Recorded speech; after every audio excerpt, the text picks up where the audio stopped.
exercise ba, parang gym. Lumalaki ang ating muscles pag ine-exercise mo ito.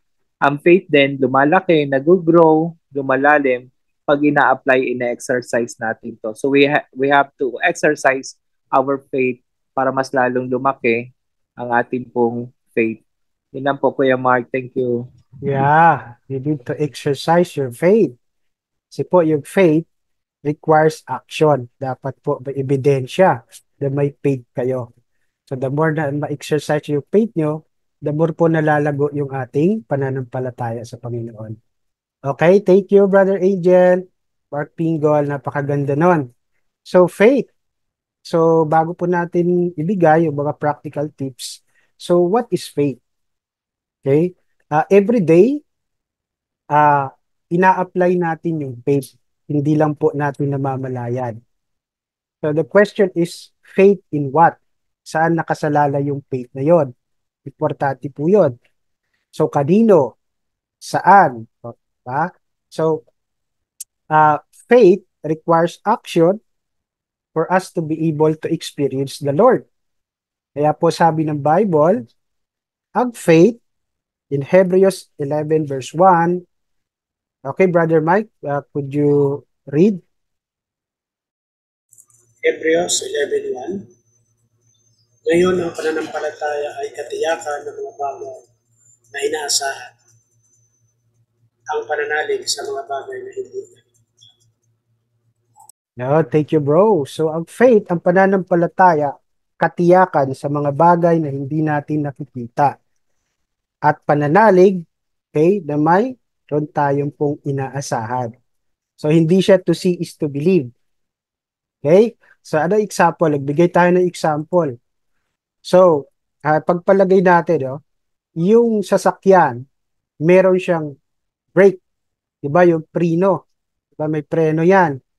So, kapag driver ka, you're in faith na kapag yung magkaroon po ng mga aksidente, ganyan, o mababangga ka, meron kang brake. So, you can stop the car. Yung manibela, pwede ka pumunta sa kaliwa o kanan. Pero the more talaga po you brake kasi it can save you. Kasi pag mababangga ka, okay, gagamitin mo lang yung brake, di ba? So, by faith, ang faith mo doon sa brake. Okay? Yung pera po sa bangko, yan. Why do you put your money on the bank?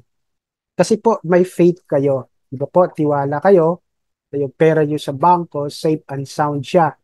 Hindi siya mananakaw, the safety yung pera mo. So you put your faith on the bank. Okay? So lastly is the oxygen. So nakaka-inhale tayo, exhale tayo, tiwala tayo because of the oxygen. The air that we breathe po, hiliga natin, pag sinusuplayan po ng oxygen. Okay? So ganun po siya. So ang mga mananampalataya, they learn to increase their faith by putting their faith in God, sa Panginoon. Siya po ang object ng faith natin, ang Panginoon. Dapat po, tuto tayong makinig, matuto tayong magtiwala.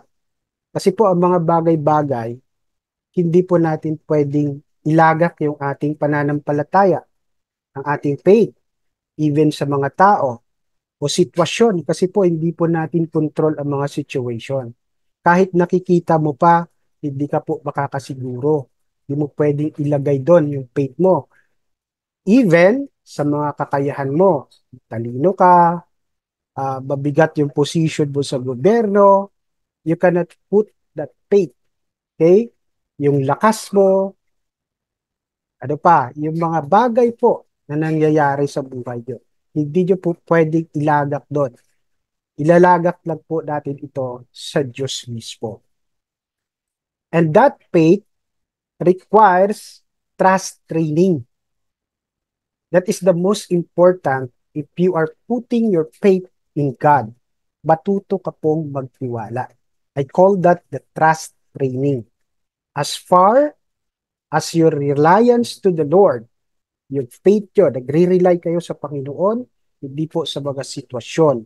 Makakatulong po tayo na matulungan ang mga taong nakapaligid sa atin, even the next generation. Kasi makikita nila na tapat ka at totoo sa iyong relasyon sa Panginoon. Okay? So, if you want to impact the next generation, you have to exercise your faith. Okay? So, before we go on, sino po yung gustong magbasa po sa ating passage?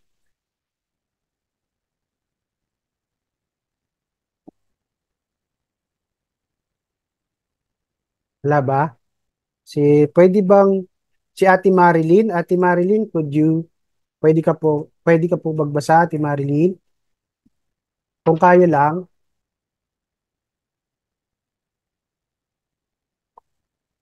Hello po. Okay, salamat, Ate Marilyn.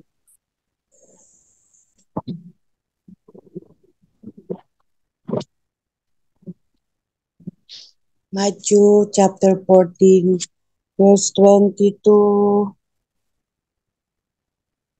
33. Dali lang po nga, salamin ko malabo eh.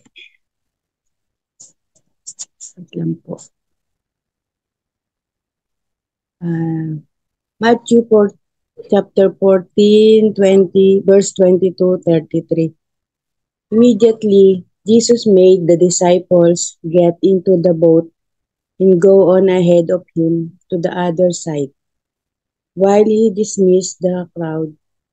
After he had dismissed them, he went up on a mountainside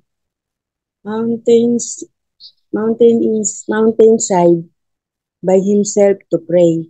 Later that night, he was there alone, and the boat was already a considerable distance from land,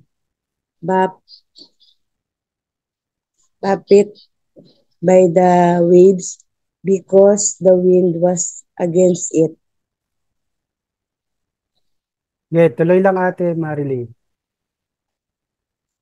Shortly before dawn, Jesus went out to them, walking on the lake. When the disciples saw him walking on the lake, they were terrified. "It is a ghost," they said, and cried out in fear. But Jesus immediately said to them, "Take courage, it is I. Don't be afraid." "Lord, if it's you," Peter replied, "tell me to come to you on the water." Yan, last na po. "Come," he said. Then Peter got down out of the boat, walked on the water, and came toward Jesus. But when he saw the wind, he was afraid, and beginning to sink, cried out, "Lord, save me." Immediately Jesus reached out his hand and caught him.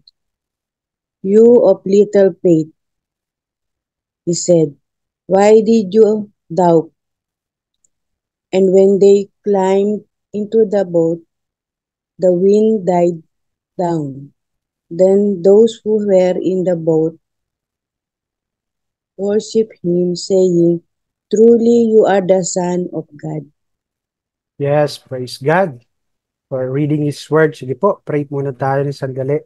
Our Father in Heaven, salamat Lord sa inyong banal po na salita. Salamat po, ito po ay pagkain ng aming Espiritu, Panginoon.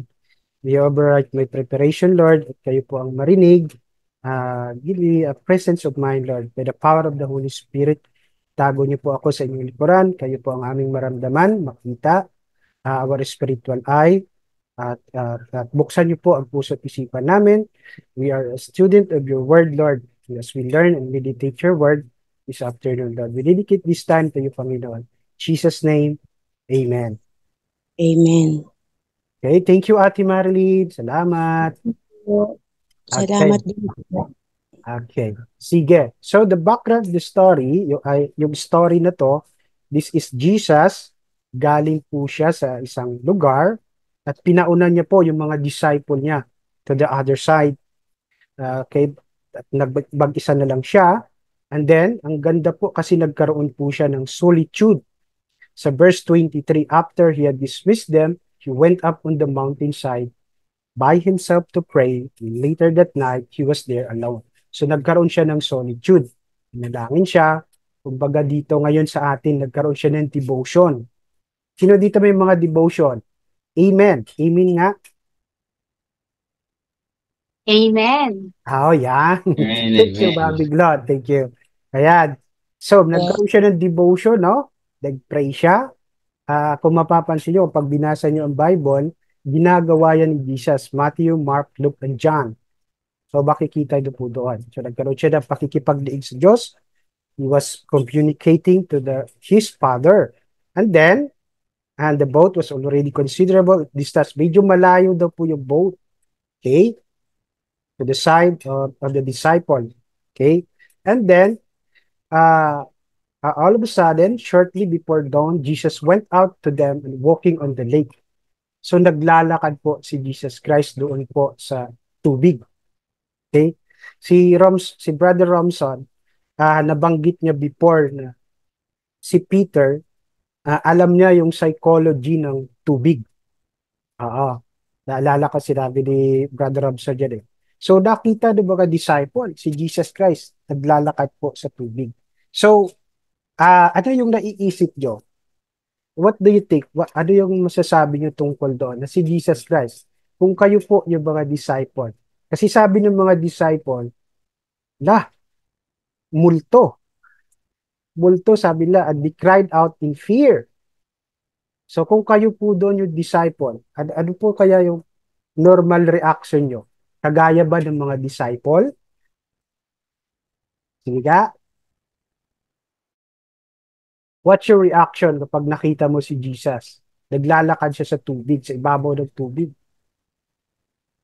Okay? Ako bro, Okay, Brother Cram. Sige bro. dalawa magiging reaction ko. Okay. Una yung naging reaction ng mga disciple, which is tama naman yung naging reaction nila na nagulat sila. Yung pangalawa, mamamangha ako na kung paano nangyari na nakapaglakad ang Panginoon sa tubig. Yun bro. Thank you. Oo, praise God. Kahit ako din, mamamangha din. Kasi kasama ko lang, alam niyo po, yung mga disciple, nung kasama na nila si Jesus Christ, okay, parang they believe in faith. Okay, I have faith, Jesus. You are the Son of the living God. Yung mga ganun sila. Pero, hindi sila fully convinced about Jesus Christ. Kahit po si John the Baptist, nagkaroon po siya ng doubt. Kung maalala nyo, pinapunta niya yung kanyang mga alagad kay Jesus. Diba? Naalala niyo po yon? Pinapunta niya doon at sinabi ng mga disciple ni John the Baptist na, ikaw nga ba ang Kristo o may maghihintay pa kami? Ayan, alam ni Kuya Don yan. Okay? The Brother Angel. So, back to the story. Okay? But Jesus immediately said to them, take courage, it is I. Don't be afraid. So the word courage and don't be afraid, palagi po ba natin itong naririnig o nababasa sa Bible? Amen? Yes bro. Palagi po nating naririnig yan. Kay Moses, even kay Abraham, kay Jacob, kay Joshua, all the judges na ginamit ng Panginoon, all of the people that used by God, ginamit ng Panginoon. Sinasabi po ni God, take courage. Don't be afraid. Sabi niya po. So dito si Peter, okay, ang galing ni Peter. Sabi ni Peter, kung ikaw nga po yan, Panginoon, hayaan niyo po akong lumapit sa inyo. Sabi ni Peter. Okay, what was happened? Ano nangyari? So, sabi ni Jesus, okay, sige Peter, pumunta ka sa akin, lumakad ka papunta sa akin. And ito yung amazing thing. Nakikita nyo na ba kung saan dan yung faith? Nakikita nyo na po. Okay? So, ito, naglakad si Peter. Lagi si Peter, ganyan ang attitude o character ni Peter. Palagi lang po siyang on fire sa Panginoon, si Peter. So, si Peter, okay, siguro a few step or almost nasa gitna na siya, malapit na siya kay Jesus, we are assuming. So, naging malakas po yung hangin. And the reaction of Peter, ayan po, may highlight, yung kulay po na sayan. Okay, wind. So the word wind, it symbolize mga problema natin sa buhay. Pwedeng kapansanan yan. Kaya nga po yung sinasabi na T principle, kung ano yung naiisip mo, yun yung magiging emotion mo, at yun po ang magiging action mo. So si Peter, nakita niya yung wind. Tapos ano nag-reaction niya? Natakot siya. At nung matakot po siya, he was able to sink. Lulubog na siya. And then he cried out to the Lord Jesus Christ, save me. Ay, so nakukuha po, nasusundan yung istorya that Jesus immediately saved Peter. And then sinabi po ni Jesus, ang liit naman ng pananampalataya ninyo, sabi ni Jesus. Why did you doubt? Bakit kayo nag-alinlangan? Why did you hesitate? Why did you doubt? And when they climbed to the boat, Peter, immediately, amazing yung nangyari. Yung wind, tumigil na siya. So, naging panatag po yung tubig. Then those who were in the boat worship him, saying, truly, you are the Son of God. So, yun yung background ng story. So, Shubig, nakikita nyo na po yung faith dyan. Okay, so, isa-isahin po natin yung practical tips, okay, ways, according sa passage, on how to exercise our faith na tama. Tama po kasi kadalasan mali yung pag-exercise po ng ating faith, ng ating pananalig. So first, okay, Brother Cram, pakibasa mo ulit, bro.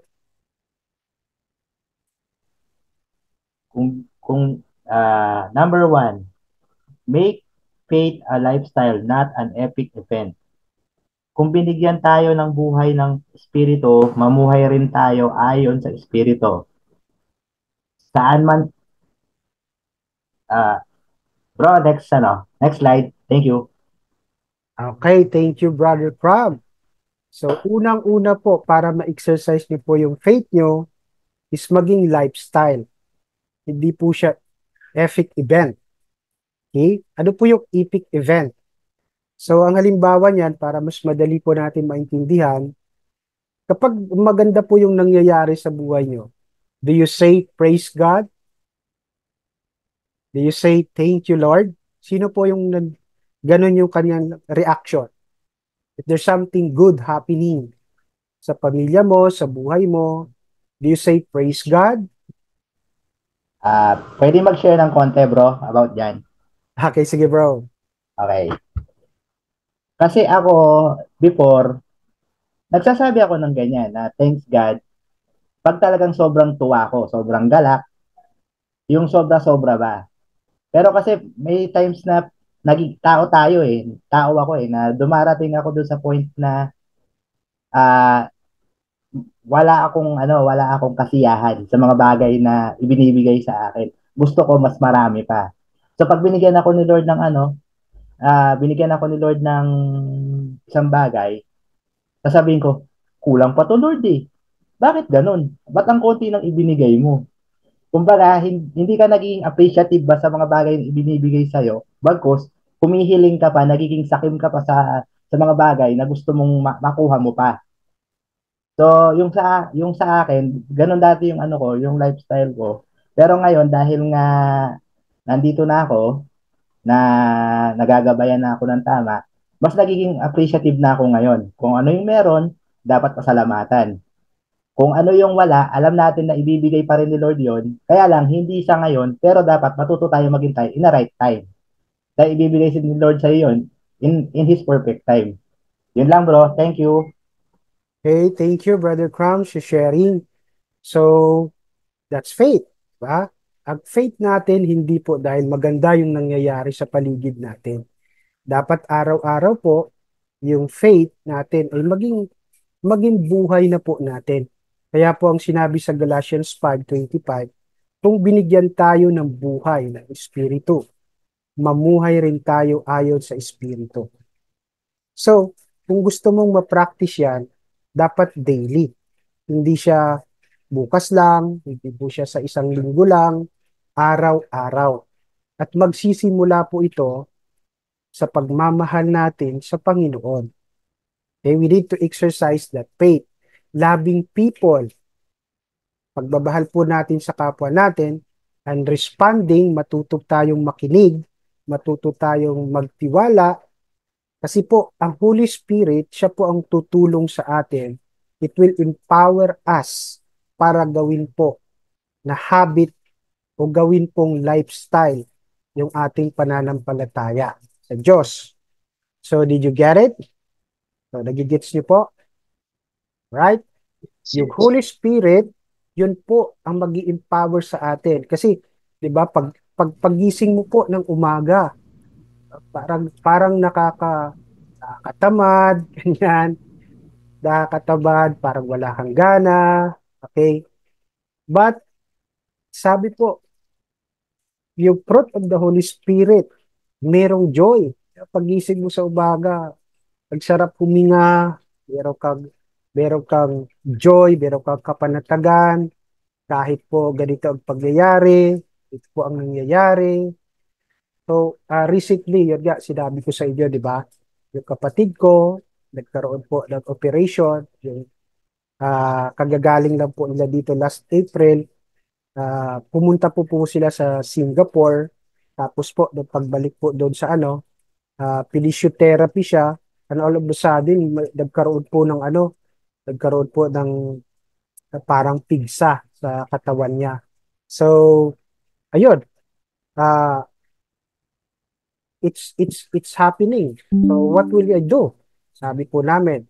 So, dapat ang viewpoint ko is, it will make my faith be stronger.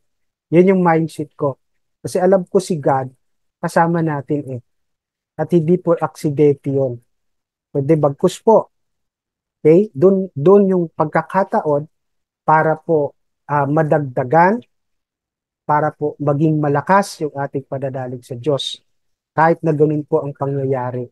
I said to myself, okay, normal yun. Ang gagawin natin, mag-pray tayo at ipagsa Diyos ang lahat ng bagay. So, kaya nga po araw-araw. And the Holy Spirit will help us. Okay, so, naintindihan yun? Amen? Okay, number 2. Salamat Tatay Rinate. Okay, sa pangalawa is to develop, yes Lord, patterns of obedience. Ito, medyo emphasize natin kasi medyo sablay tayo dito. So, develop, yes Lord, patterns of obedience. So, kapag sinabi sa inyo ni Lord, is there instances in your life, mga pagkakataon ba sa buhay ninyo, na sabi ni Lord, ganito, Brother Crum, Tatay Rinante, ganito ang gagawin mo. Mamiglo, ganito ang gagawin mo. Did you say, yes, Lord? Did you say, yes, Lord? Oh, Brother Angel. Okay. Okay, brother. Share mo naman.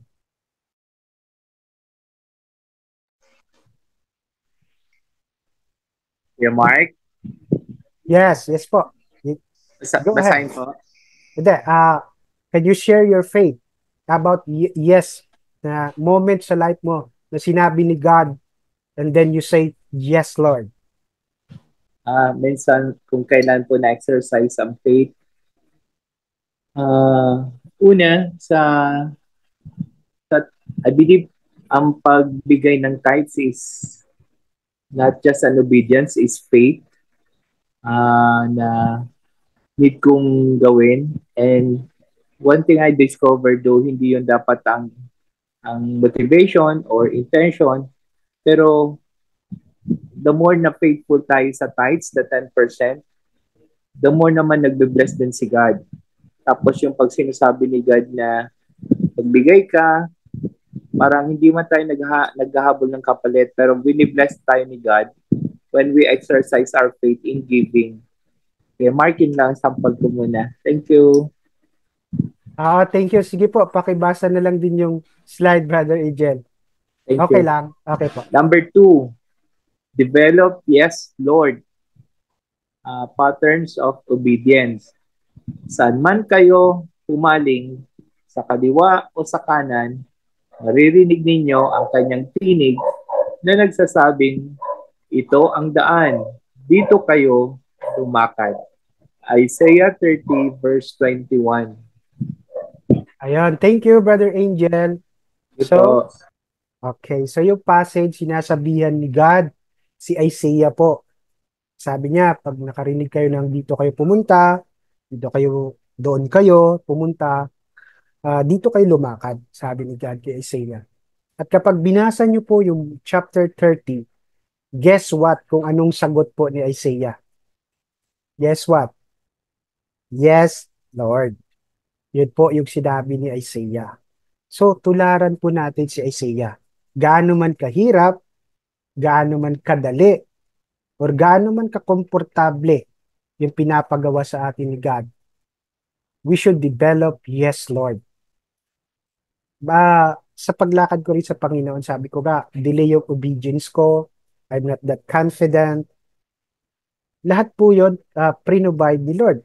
God encouraged me by saying, yes, Lord. Kasi pag sinabi mong no, paano nyo ma-exercise yung faith nyo?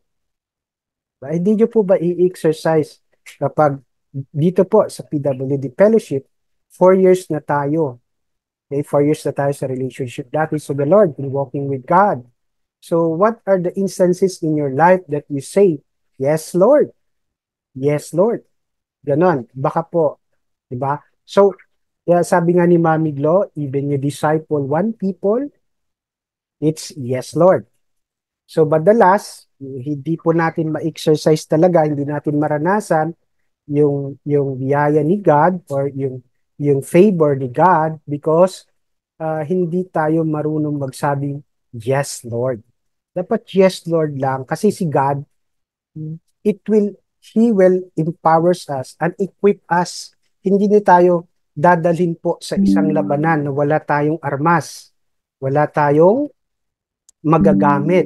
Marami po, si Kuya Dondon, si Kuya Dondon. I'm very grateful to Kuya Dondon kasi siya yung talagang tumulong sa akin. Sila Mami Glo, sila Sir Lance, to develop my faith, how to exercise my faith to the Lord. Okay?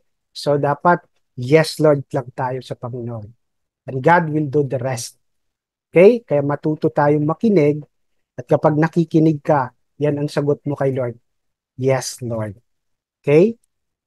All right. And number 3, don't just talk about faith and practice it. So, the more na pinapractice po natin yung ating pananalig, pananampalataya sa Panginoon, okay, the more po na ma-exercise natin to. Okay, dito po sa James 2, verse 17, sinabi po dito ni Pablo, okay, ni Santiago, ay sabi niya po ay patay daw po ang pananampalatayang walang gawa. So sinabi po ni Brother Angel kanina, yung faith ninyo, it requires action. Okay?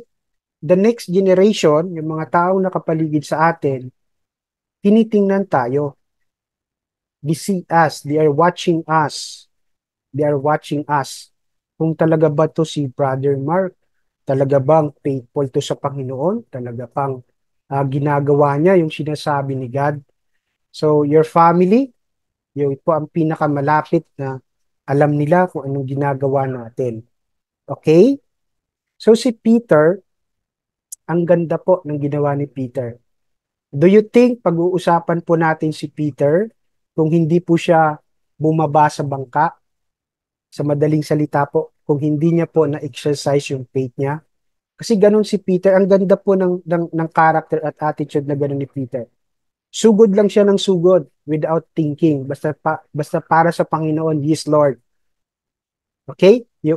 There is an instances na sinabi ni Jesus Christ sa kanya nga 3 times, Peter, you will deny me. Pero ano sabi ni Peter? Hindi pagyayari yan, Lord. Okay? Yan yung mga instances na talagang yes, Lord lang si Peter. Okay, ako Lord. Talagang nagre-represent ka agad siya. Ako Lord. Okay? Pero dito, sinasabi ni Peter, ni James po, napatay po yung pananampalatayang walang gawa. So kapag hindi nyo po i-exercise, hindi nyo po ina-apply lahat po ng sinasabi ni God, kung natututunan natin dito po sa ating fellowship, sa ating PWD fellowship, then you are not exercising your faith. And worst thing, hindi po natin mararanasan ang biyaya ni God and hindi din po natin mararanasan ang kanyang presensya sa buhay natin. Okay? Did you get it? All right. Number 4. Sino po yung gustong magbasa? Number 4. Si Tatay Samson. Pwede ka pong magbasa, Tatay Samson?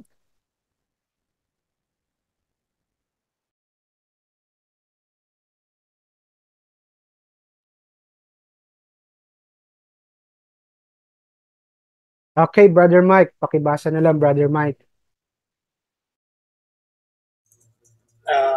Share faith stories, yours and others. Hindi ko malilimutan ang tapat ng pananampalataya na nauna ang tinaglay ng iyong lolang si Loida at si Luis na iyong ina. Natitiyak kong nasa iyo rin ang pananampalataya. 2 Timothy chapter 1 verse 5. Yun. Kaya yung number 3, practice nyo yung faith nyo. At meron ka na ngayong validation na i-testify, ibahagi yung inyong faith because na-validate, na-practice nyo. Yung inyong testimony of your faith in Jesus Christ, meron na siyang validation. Meron na siyang pruweba. And guess what? We will encourage all the people na nakapaligid sa atin. Unang-una nga po yung pamilya natin. Yan po sinabi ni Paul kay Timothy. Alam mo, Timothy, I was encouraged by your faith. Nakita ko yung katapatan mo sa Panginoon. At guess what? Kung saan po nakuha ni Timothy? Sa kanyang lola, sa kanyang nanay. Okay? So, pwedeng maging tatay, pwedeng maging lolo, or it can be teenager. Okay? It is possible na maka-impact ito sa mga taong nakapaligid sa atin. Kasi po, hindi nila pwedeng pasinungalingan yung inyong pananalig at pananampalataya sa Diyos kung kanila pong nakikita. Kaya dito si Paul, sabi po ni Paul, natitiyak kong nasa iyo rin ang pananampalatayang ito. So naging consistent, naging intentional si Timothy. Lalong-lalo na po ang kanyang ina at lola.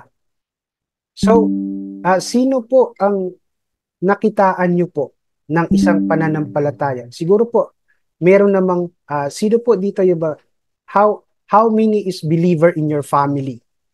At pwede nyo pong masabi na yung lola ko naging tapat, yung tatay ko naging tapat, kaya nakilala ko si Lord. Sino po yung may ganong experience that he was influenced because of the faith of his brother? Pwedeng ganon, siblings. Meron ba? Kayo lang ba ang Christian sa pamilya nyo? Going one, meron ba? Okay. Bro, Sige, Brother Crab.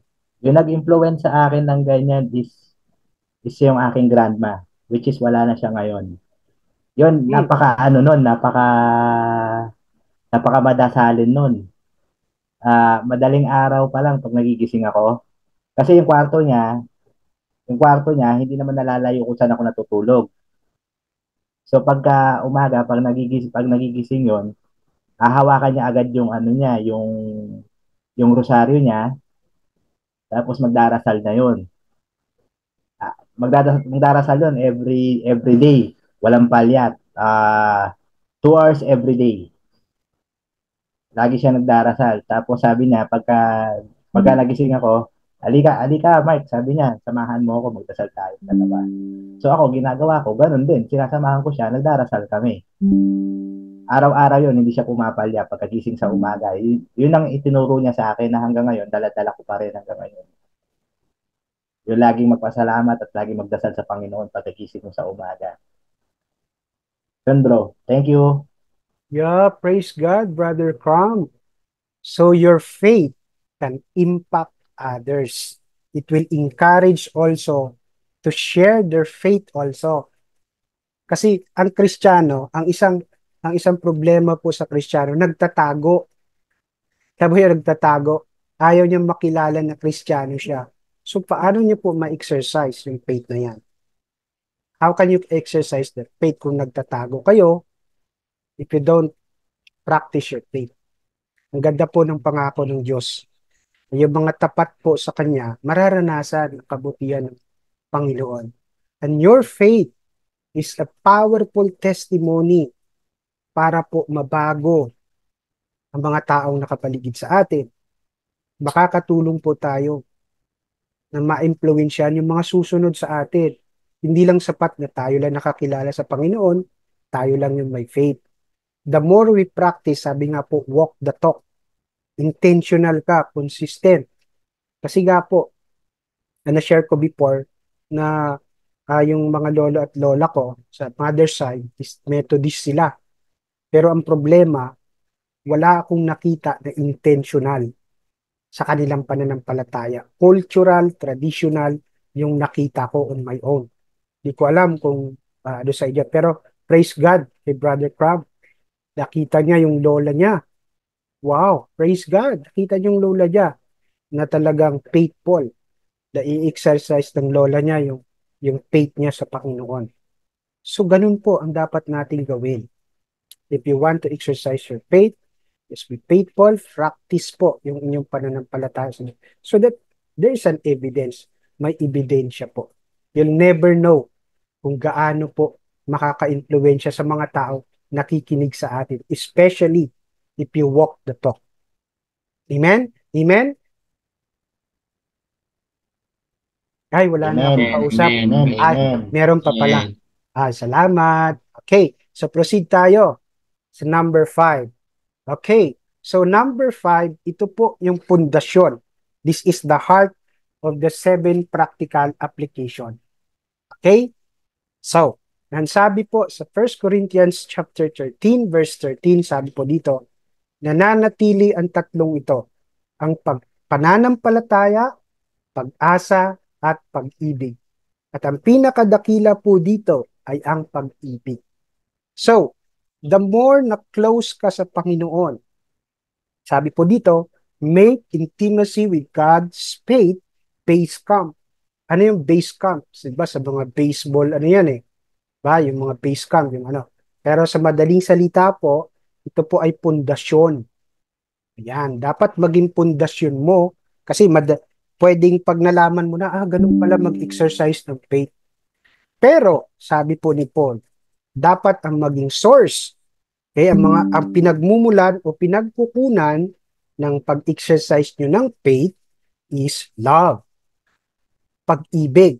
Yung pananampalataya at pag-asa, pag nandun na po tayo sa langit, wala na po ito. Kaya nga po ang pag-ibig, ang pinakadakila, dahil po ito po ay mananatili. God is love. God is love. Amen? Amen ba? God is love.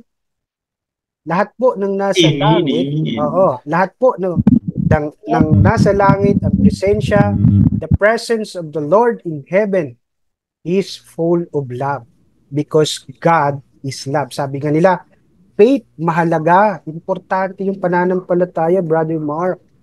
Pero ang pag-ibig ay mas importante kasi kung may pag-ibig ka, meron kang pananampalataya at meron kang pag-asa. Nakapaloob siya eh. Cover ng pag-ibig ang faith at pag-asa. Yun lang po yun para madali nating maintindihan. Okay po. emphasize natin, bakit naging dakila ang pag-ibig, Brother Mark?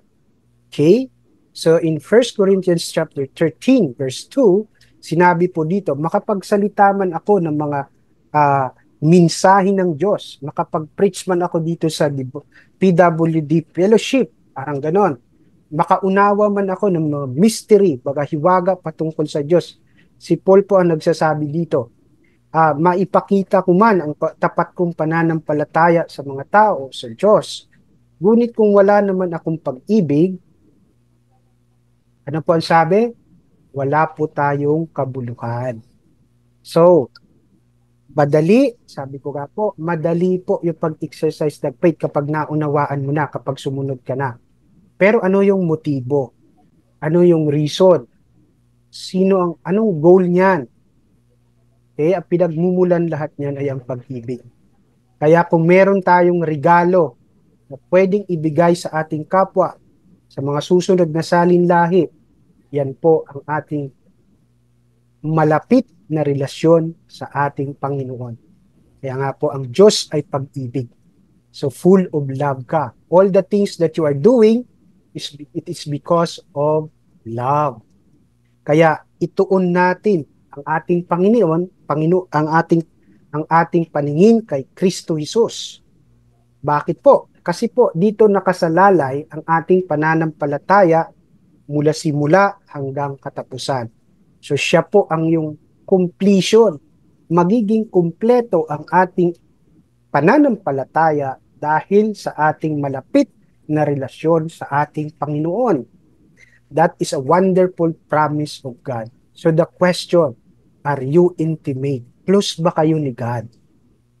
Close ba kayo ni God? Amen? And number 6 is to stay the course. Don't give up. Okay, Brother Mike, pakibasa nga, Brother Mike. Number 6, stay the course, don't give up. Mga kapatid, dahil sa inyong pananampalataya kay Kristo, ay napasigla kami sa litong ng aming pagkakaisa at mga hirap. 1 Thessalonians 3:7. Okay, thank you, Brother Mike. So, anong napansin nyo sa passage? Dahil daw po sa tapat na pananampalataya ng mga Thessalonica sa Tagalog, what happened to Paul? At sa mga kawang gawa, tinutukoy dyan ni Paul, siya at saka mga kamang gawa. What happened? Because of the faithfulness, yung faith nga po ng mga taga-Thessalonica, they are exercising their faith. They are faithful to the work of God. They are faithful in following God. Naka-encourage kay Paul at sa mga kawang gawa ni Paul. Alam niyo po, grabe po ang dinanas ni Paul. How many times he was beaten, tinatigo, binugbog, yung mga sinasakyan nilang barko nawasak, kinagat pa po siya ng ahas sa Malta, yung island po ng Malta, and all of the things, ang dami pong nangyari kay Paul at sa kamang gawa niya. And almost enough para mag-give up. Pero hindi po sila nag-give up sa Panginoon. At ngayon din po, it's very applicable in our life today. Ano po yun? Maraming doubts, maraming discouragement, marami pong distraction, at most of the time parang dead end. Parang wala na talagang pag-asa. Mangyayari along the way. Pero alam nyo po, ang mangyayari to, habang buhay ka, mayroong problems, mayroong trial, hindi nyo po maiiwasan. Kasi po si Satan, at work din. Kapag nagiging masigasig ka sa Panginoon, kapag ini-exercise mo yung faith mo, kapag ina-apply mo ang salita ng Diyos, at work din si Satan. Gagawa siya ng paraan para kayo po ay magduda, para kayo po ay di-discourage. Hindi ko yan kaya, Brother Mark. Hindi ko kaya yan, Kuya Don. Yan. Kaya at work si Satan. Si Satan po, ang nagsasaksak sa isipan natin. That's why, dapat po, ano yung number 5? Maging intimate ka sa ating Panginoon. So that nakapokus ka lang sa ating Panginoon, nakapokus ka lang sa faith mo, sa relationship mo to the Lord. That is the most important thing para ma-exercise mo po yung inyong faith. And the word, don't give up. Okay. Ito ang maganda. Kapag ginawa natin o in-exercise natin yung faith natin sa Panginoon, kay kasama po natin ang Panginoon through the power of the Holy Spirit. Do you believe that God is able? That God is able para tanggalin po ang mga balakid, mga sakit sa puso, emotionally, mga sakit po sa ulo, kung ano pa man yun. Do you believe na tatanggalin po ng Panginoon yan, mapagtagumpayan? Because of God, do you believe? Amen? Ay, wala na. Amen. Amen. Amen. Yan pala, para hindi nyo ba exercise yung faith nyo Okay? Okay? Don't give up. At yung salita nyo, ibig sabihin nun, nagpapatuloy ka sa pagtitiwala sa ating Panginoon. It's not easy. Di ko po sinabi madali. Pero kaya po nating pagtagumpayan. Amen? And the word, don't give up. Ang salitang huwag kang susuko ay kailangan po ng perseverance. Persevere. Okay? Sorry. Okay, the word persevere. Ano po yun? Nagpapatuloy ka kahit gaano po kahirap, gaano po siya even you don't see, kahit hindi mo nakikita. Kasi ganun nga ang ibig sabihin ng faith. You are believing, nagtitiwala ka, puno ka ng pag-asa. Kasama mo ang Diyos, palalakasin ka po niya. He will equip you so that you can impact. Ang laki po ng impact niya kapag na-exercise nyo ang faith nyo. Don't underestimate your faith to the Lord. Okay? Amen? Alright. Okay, malapit na tayo. Malapit na tayo. Number 7, Brother Mike. Pakiread naman, bro. Number 7, pay forward and invite others to the journey.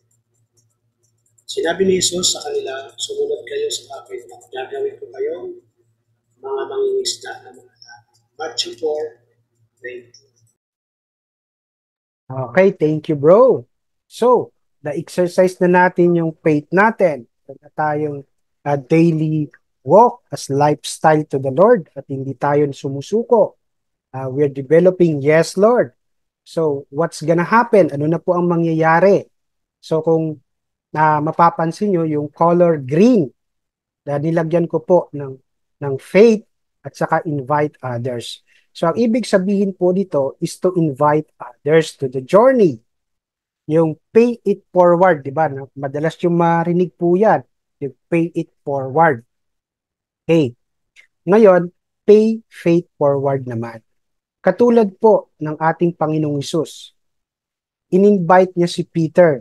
Ang unang-unang na-invite ni Jesus is Peter. And the next one is John.